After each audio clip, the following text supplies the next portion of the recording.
Bonjour à tous, bienvenue pour une toute nouvelle vidéo sur ma chaîne. Nous sommes sur le jeu Pro Cycling Manager 2019 et nous allons tenter de remporter la Flèche Wallonne avec l'équipe de Koenig Quick-Step et avec Julian Alaphilippe. Alors je vous présente tout de suite le parcours de cette classique. La course démarrera de Anse et se terminera dans le mythique et célèbre Mur de Huy. La course est longue de 188,6 km, donc vous voyez, elle n'est pas excessivement longue, donc c'est pas la classique la plus longue du calendrier, mais elle est pourvue de pas mal de côtes et donc le dénivelé est assez incroyable avec pas mal de dénivelés positifs. Alors je vous présente directement les côtes qui seront gravies dans cette course, avec tout d'abord deux côtes. Premièrement la côte de Tancrémont, longue de 3,6 km avec un pourcentage moyen de 4,9%. Et un pourcentage moyen maximal de 13,2%. Ensuite, la côte des Forges qui sera également empruntée dans la classique Liège-Bastogne-Liège avec une longueur de 1,4 km, un pourcentage moyen de 7,6% et un pourcentage maximal de 10,4%. Ensuite, nous irons emprunter un circuit que les coureurs effectueront à 3 reprises, à commencer par la côte d'Eref, longue de 2 km avec un pourcentage moyen de 5% presque, avec un pourcentage maximal de 8,9%, soit presque 9% dans le début de la côte. Ensuite, la côte de Chérave qui sera l'avant-dernière côte du parcours avec une longueur de 1,3 km, un pourcentage moyen de 7,8% et un dénivelé maximal de 10,7%, une côte comme vous voyez sur le graphique assez régulière. Et ensuite, le mythique et célèbre Mur de Huy avec ses pourcentages avoisinant les 20%, avec un kilométrage de 1,3 km, une moyenne de 9,4% pour la pente et un dénivelé maximal de 18,4% tout de même. Alors le circuit sera à effectuer à 3 reprises. Voilà pour le parcours. Nous allons commencer. Je vais sélectionner les coureurs qui vont participer. Alors j'ai déjà sélectionné les coureurs. Qu'est-ce que je raconte? J'ai déjà fait la course. Je vais vous la commenter, mais je vais quand même vous montrer les coureurs que j'ai choisis pour cette classique. Alors, je vais refaire donc la sélection des coureurs comme je l'avais fait avant. Donc j'ai choisi les plus grimpeurs de la bande, hein, ceux qui savent le mieux courir dans ce type de classique, hein, tout simplement. Donc le leader ce sera évidemment Julian Alaphilippe, le co-leader ce sera Bob Jungels. Ensuite j'ai décidé de prendre Stibar et puis Henrik Mas et puis Dries Devenijns et puis Gilbert et puis également Casper Asgreen. Voilà pour ça. Voilà pour les 7 coureurs sélectionnés par mes soins pour cette classique. Et maintenant on va se retrouver dans le début de la course pour le début de cette classique. Nous sommes à Anse au départ de la Flèche Wallonne pour le début de cette classique. Le départ va être donné et on va vite savoir quelles vont être les échappées qui vont partir à l'échappée tout simplement. Combien de coureurs va être composé l'échappée, on va le savoir tout de suite avec des attaques qui vont pas tarder à se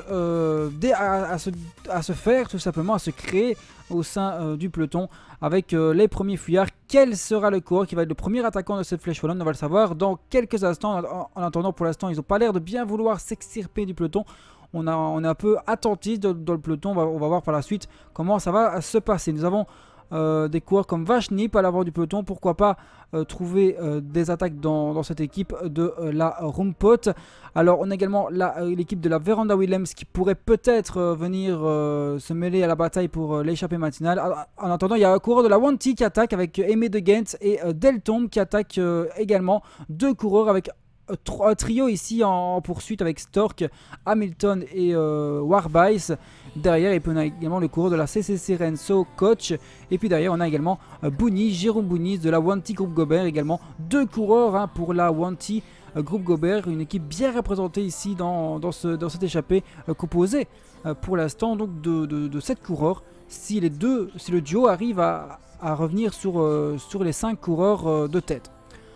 Alors ils ont 70 secondes, plus d'une minute d'avance sur le peloton, avec un peloton qui a laissé partir. C'est clairement la bonne échappée du jour avec les équipiers de Woods devant, avec Morton pour la EF Drapat. On a également l'équipier de Daniel Martin avec Polinck. On a également des coureurs qui essayent d'attaquer avec Van Gestel pour la Veranda Willems, avec également Gonzalez pour la Katusha Alpecin. Derrière, on a Hindley pour la Sunweb avec Lindemann pour la Jumbo Visma. Et puis derrière, on a également un coureur pour la Ineos. C'est assez étrange de voir ça puisque Kwiatkowski a emmené le leader. Alors est-ce qu'ils veulent pas mener? Est-ce qu'ils veulent prendre les devants en mettant un homme devant? En tout cas, il y a pas mal de mouvements de course dans ce début de classique avec pas mal d'attaques. On essaye vraiment de participer à l'échappée matinale pour plein d'équipes. Plein d'équipes veulent être représentées devant, ça c'est clair et net. Alors derrière, le peloton s'est un peu calmé avec Pollon qui mène à l'avant du peloton, avec également les hommes de Fuglsang, puisque je ne vous l'ai pas dit, les 3 gros favoris du jour, c'est Julian Alaphilippe, Jakob Fuglsang et Alejandro Valverde. Et derrière, juste derrière, il y a Kwiatkowski, il y a Daniel Martin, il y a Michael Woods, il y a également Tim Wellens, pourquoi pas Dylan Teuns également parmi les prétendants pour la victoire au sommet du mur de Huy. En attendant, les échappés sont vraiment bien partis. En tout cas, c'est 5 hommes. Derrière, toujours les 2 hommes en ballottage, en chasse-patate, on va dire ça comme ça, avec Jérôme Bounis qui ne parvient pas à suivre l'allure de Koch, l'allemand de la CC, qui lui va revenir sur les 5 hommes, à moins qu'il craque maintenant. Il a l'air un peu dans le mal, Koch, le coureur allemand. Et puis Jérôme Bounis parvient même à revenir sur le coureur allemand. Donc c'est pas bon signe pour le coureur de la CCC Renzo. C'est pas bon signe pour ce duo qui va certainement avoir la peine au monde à revenir sur l'échappée matinale composée de 5 coureurs.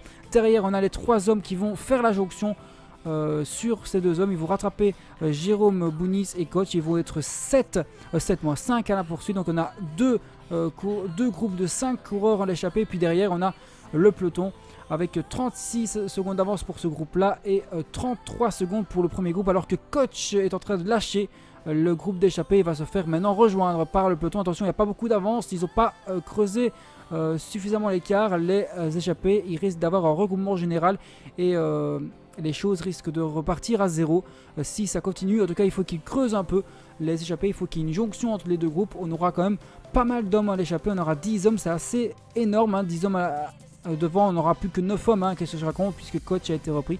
Donc il n'y aura plus que 9 hommes. Alors faites pas attention au Knefor curseur, c'est normal. C'est une erreur de paramétrage, puisque c'est une course que j'ai déjà faite, donc qui est en replay.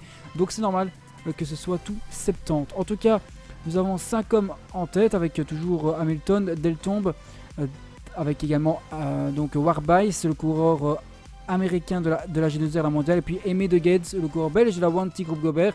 Et puis derrière, on a 3 hommes en chasse-patate avec Van Gesel.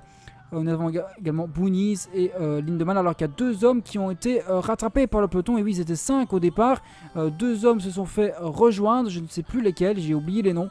Mais en tout cas, ils ne sont plus que 3 dans la poursuite des vrais échappés du jour, on va dire ça comme ça. Avec 5 hommes qui ont l'air de bien s'entendre à l'avant. Il reste 155 km de l'arrivée. Nous ne sommes pas encore dans les 2 premières côtes du parcours, à savoir la côte de Tancrémont et la côte des Forges. Il reste encore pas mal de kilomètres avant d'arriver à cette côte. En tout cas, le groupe de tête se relaie assez bien à l'avant du peloton avec pas mal de relais. Il n'y a personne qui saute des relais. Ça s'entend bien à l'avant du peloton, donc c'est nickel pour cette équipe, pour cette formation, pour ces 5 formations, puisqu'il y a 5 formations différentes représentées à l'avant, donc c'est assez pas mal. Derrière, on a toujours les 2 hommes et les 3 hommes, le trio de poursuivants en chasse-patate derrière les échappés, mais eux, ça m'étonnerait qu'ils fassent la jonction, ou en tout cas pas dans l'immédiat. Ils ont 1 minute sur 23 quand même d'avance sur le peloton et une 10 plus ou moins de retard sur le groupe de 5 coureurs. En attendant, on va attendre les 2 côtes, la côte de Tancrémont et la côte des Forges, et après on se retrouvera dans le circuit final.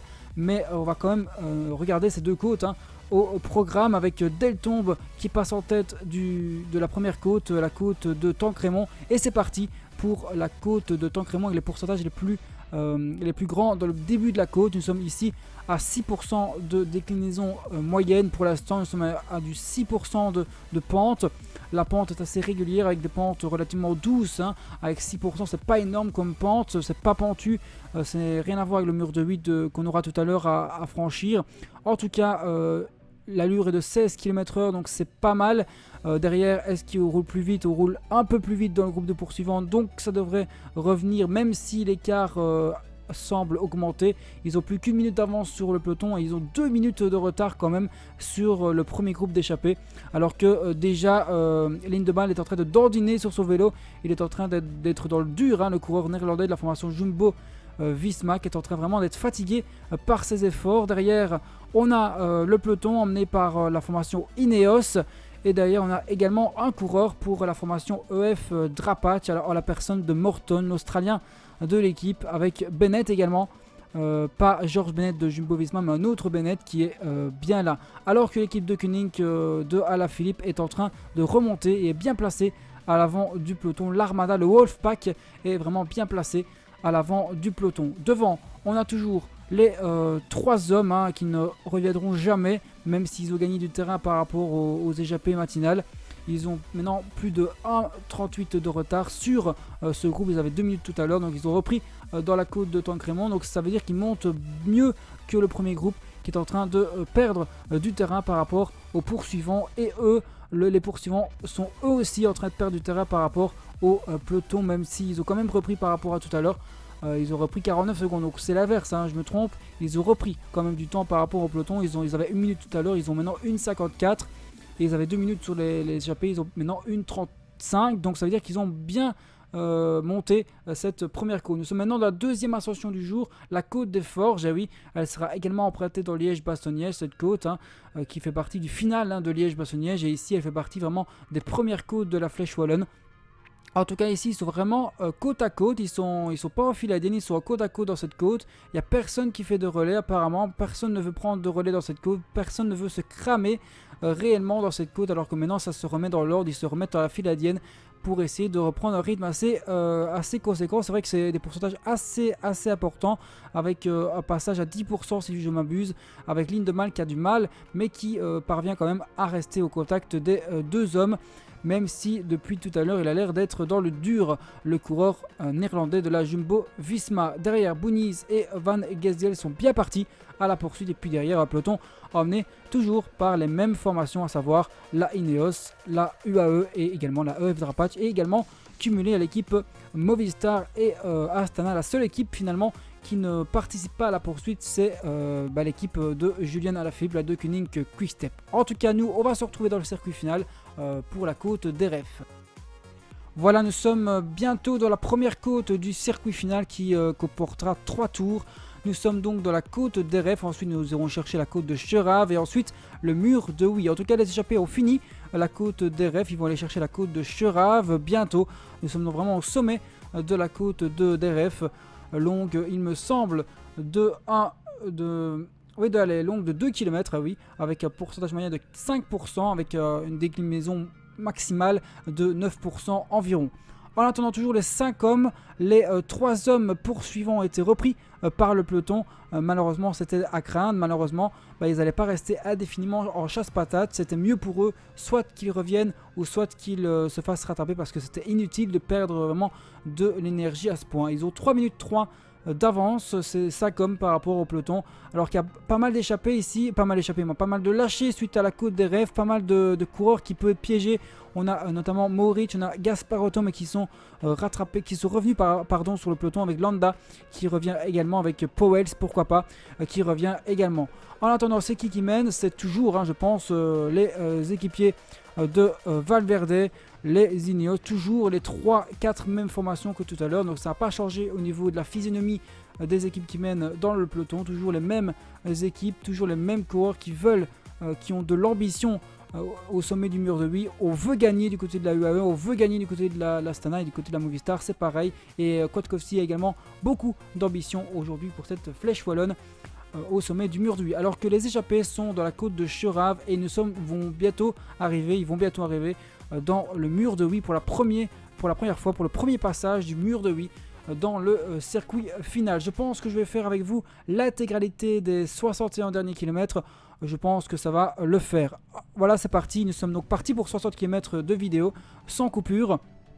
Donc c'est parti avec 3 hommes, avec un 5e Deltombe qui est un peu donc retardé dans cette côte. Il est un peu moins fort que les autres, avec une note seulement de 71 en vallon.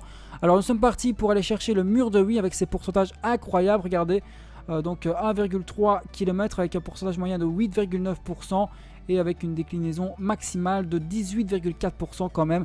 Regardez les pourcentages, 7, 5, nous sommes vraiment dans les faibles pourcentages, mais maintenant on va arriver directement dans les gros pourcentages avec 16%, 17% maintenant, 18% maintenant, avec un passage à 15, donc c'est énorme, ce fameux virage, ce fameux... le chemin de la chapelle on l'appelle, c'est incroyable avec des pourcentages vraiment incroyables. Seuls les vrais punchers, les vrais costauds pourront gagner tout à l'heure au sommet du mur de Huy, alors que les 5 hommes passent maintenant la ligne d'arrivée pour le premier passage donc de ce circuit de 3 tours. Et derrière le peloton, toujours emmené par la Ineos, je pense que mon rythme de parole, rien à voir avec la course, mais mon rythme de parole est un peu élevé. Je vais essayer de ralentir pour ne pas faire comme en radio. J'ai en train de faire un commentaire radio alors que je suis en train de filmer, mais c'est pas grave. En tout cas, c'est la formation Ineos qui mène avec Sivakov, le jeune espoir russe de l'équipe Ineos, avec une bonne note de 74 vallons. Derrière, c'est le Canadien Hugo Hull qui est en train de mener une bonne note également. Donc c'est vraiment des coureurs qui sont vraiment adaptés à ce type de profil, de profil ardennais, avec Max Bonnet pour la Movistar. Et derrière la Trapage. Où est la de Koenig Quick Step? Elle est bien là, bien regroupée autour d'Alejandro Valverde, autre favori de l'épreuve, avec Wout Poels également, qui est à compter parmi la shortlist des favoris, avec Kwiatkowski et également le Polonais, qui est également fait partie de la shortlist des favoris. 2,30 minutes d'avance pour les 5 hommes de tête, avec Stork, avec Deltambe le belge, avec Aimé de Ghent, l'autre belge du groupe, Hamilton, l'Australien de la formation Mistleton Scott, et puis Warbase pour la G2R, la mondiale. Nous allons maintenant entamer la côte d'Eref pour la deuxième fois du parcours. Une côte quand même assez intéressante, avec 2 km, 5% moyenne, 8,9% de déclinaison maximale. Donc c'est une côte assez roulante, mais avec une partie au milieu de la côte un peu plus pentue. Avec 10% quand même, c'est pas mal du tout. Cette côte est vraiment assez belle, je la trouve assez intéressante. En tout cas, on voit que Daniel Martin est assez haut, il est assez devant, il est bien placé, un peu trop haut dans le peloton je trouve. Il devrait se faire enfermer, se faire oublier jusqu'aux 20 derniers kilomètres où il pourra sortir de sa coquille. En tout cas, il reste 43 km de l'arrivée et toujours la même physionomie de course avec toujours les mêmes hommes finalement. Ça ne change pas, ce sera vraiment dans les 10 derniers kilomètres que ça va vraiment commencer. C'est vraiment une course de côte, c'est pas là que va y avoir du spectacle comme à la Liège-Bastogne-Liège, comme au Tour des Flandres ou comme dans les courses flandriennes. C'est ici qu'on va avoir une course de côte. C'est vraiment le but de cette classique. C'est vraiment à chaque fois qu'elle se déroule, à chaque fois qu'il y a ces classiques, c'est pareil, c'est le même scénario, même si des fois ça peut-être anticiper, les coureurs un peu moins forts peuvent peut-être prendre le large vraiment loin de l'arrivée pour essayer de piéger un peu les gros favoris et pour essayer de jouer crânement leur chance, puisqu'ils sont battus généralement si ils sont regroupés au mur de Huy. Donc il y en a plein qui sont intérêts à anticiper le mur de Huy, parce que s'ils arrivent avec les meilleurs dans le mur de Huy, ils vont jamais tenir le rythme, ils vont jamais pouvoir gagner face aux ténors qui sont Alaphilippe, Kwiatkowski, Valverde ou encore Fuglsang. Toujours les 5 hommes devant, avec Hamilton, avec Stork, avec Aimé de Ghent et avec Deltambe et avec Warbase. Derrière, on a toujours ce peloton emmené par la formation Ineos, la formation WAE qui mène également dans la côte de Schörave, et puis l'équipier de Fuglsang, Magnus Cornelissen, qui lui a une bonne note aussi, une bonne équipe. Belle équipe regroupée autour de Fuglsang avec quand même pas mal de coureurs importants.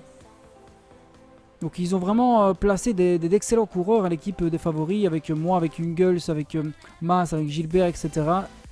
L'équipe Astana avec Cornelissen, avec également, je vais aller regarder un peu les coureurs, avec Bilbao, avec Freil, Hull, Lutsenko et Sanchez. Belle équipe également, et Movistar également avec Quintana, bien présent pour aider son coéquipier Valverde. Deuxième passage du mur avec les échappés. Et l'échappé est en train de se décomposer ici, avec le meilleur, c'est Deltambe finalement. Il était un peu là, j'ai trouvé qu'il était un peu limite tout à l'heure, et finalement c'est lui qui est le meilleur de l'échappé, qui prend le large. Et derrière on a Aimé de Ghent et puis Hamilton et puis Stork qui sont un peu limite. Et derrière, on a carrément, on est en train de reprendre les échappées tout simplement, puisque le cinquième homme est lâché, repris par le peloton, celui qui était dans l'échappée tout à l'heure.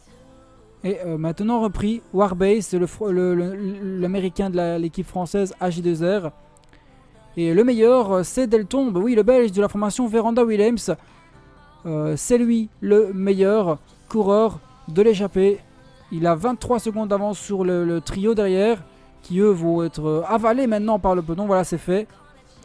Et c'est maintenant au tour bientôt de Deltombe de venir se faire avaler. Il reste 24 km, nous sommes maintenant partis pour les choses sérieuses, pour le final de cette classique. C'est maintenant que tout va se jouer. Nous allons maintenant chercher le dernier circuit, évidemment, avec le sommet du mur de Huy. Nous allons maintenant chercher la côte des Refs, ensuite la côte de Chiorave et enfin le dernier passage du mur avec cette arrivée qui donc va remporter cette flèche wallonne, qui va être le meilleur puncher de cette classique. On va le savoir dans quelques minutes. 21 km avec l'équipe de Fuglsang, avec Omar Freil, avec Cord Nielsen, avec Oliveira et Landa pour épauler son leader Alejandro Valverde, qui est bien placé d'ailleurs dans les premières positions du peloton, alors que Deltombe est maintenant repris, le coureur de la Véranda Willems. C'est pas mal, belle prestation du Belge. Ils sont vraiment dans la côte des rêves. C'est maintenant que tout va se jouer, alors que la Quick Step maintenant se met à l'avant. C'est maintenant que la Quick Step va jouer un rôle important dans ce final, avec un train composé de Maas, de Jungels, qui essaye de se créer un chemin. C'est pas évident avec ces faibles, avec l'étroitesse de la route. En tout cas, le rythme est assez élevé, le rythme s'accélère dans ce final, avec l'équipe Movistar et également l'équipe Astana, qui est en train vraiment d'imprimer un rythme incroyable, effréné à l'avant du peloton. Et ça pose vraiment des énormes problèmes à l'équipe de Koenig Quick-Step, parce qu'ils n'arrivent pas à se placer avec le rythme assez incroyable qu'exerce l'équipe Movistar et l'équipe Astana. Donc c'est le but évidemment de l'équipe Astana, éviter les attaques, évidemment, et éviter qu'Alaphilippe puisse bien se placer en imprimant un rythme assez élevé. En attendant, le train est en train de se créer tout de même avec Maas, avec Alaphilippe. Derrière, il y a normalement Jungels qui devrait participer à ce train des deux Koenig Quick-Step, je le pense. En tout cas, pour l'instant, il n'y a que deux coureurs dans le train, c'est Maas et Alaphilippe, qui sont vraiment bien à l'avant à l'approche de la côte de Chiorave. Nous sommes dans les 10 derniers kilomètres de cette classique. Voilà, nous passons le borderol des 10 derniers kilomètres. Il reste deux côtes, la côte de Chiorave et ensuite le fameux et mythique mur de Huy. En tout cas, l'équipe de Koenig va aborder la côte de Chiorave en tête, en pole position, avec Maas, Jungels, Alaphilippe, trois coureurs. Alaphilippe, il reste donc Alaphilippe a deux équipiers maintenant, Maas et Jungels. Les autres ne vont même pas participer à la course, je pense pas.